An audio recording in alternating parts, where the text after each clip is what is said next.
আসসালামু আলাইকুম। First PSF পক্ষ থেকে সবাইকে আন্তরিক শুভেচ্ছা অভিনন্দন। এটা একটি আমাদের এমপিপিটি কন্ট্রোলার। এটা যা চার্জ ফুল হয়ে গেছে, এখন কোনো লোড নাই, আইপিএস অন আছে, দেখতে পাচ্ছেন 230 ভোল্ট। এসি কট কিন্তু দুইটাই খোলা, এটাও খোলা, এমপিপিটিটাও খোলা রয়েছে, ঠিক আছে। দুইটা আপনার এসি কটে খোলা। এখন চার্জ হয়ে গেলে আপনার এমপিএস 0 যাবে, ঠিক আছে। ব্যাটারি কোনো সময় আপনার ওভার চার্জকে নষ্ট করবে না। আমি এখন যদি লোড দিই, আমি 200 ওয়াট লোড দিলাম। আমাদের এটা আপনার 500 ওয়াটের আইপিএস, ঠিক আছে। এটা নন সোলার আইপিএসে সোলার রূপান্তর করা হবে। এটা আপনার দুইটা প্যানেল ইউজ করা আছে, 355। এই যেমন দেখতে পাচ্ছেন এম্পিয়ার কিন্তু আপনার টান দিয়েছে 14 এম্পিয়ার।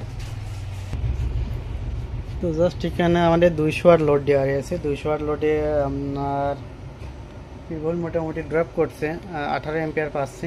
এখানে দেখতে আপনার 18 এম্পিয়ার, 19 এম্পিয়ার, আপনার 18, 19। আমরা ইনপুটটা দেখি, ইনপুট কত আছে আমাদের। এটা আমাদের ইনপুট, ঠিক আছে। ইনপুট আছে আপনার 4 এম্পিয়ার। 4 এম্পিয়ার ইনপুট করে আমাদের এখানে লোডে যাচ্ছে। এটা কিন্তু আপনার লোডে যাচ্ছে আপনার 18 এম্পিয়ার, ঠিক আছে।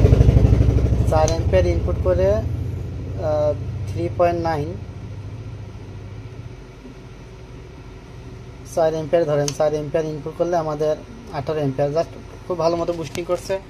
আমরা আরও 200 ওয়াট দিয়ে দিলাম। আমরা কিন্তু টোটাল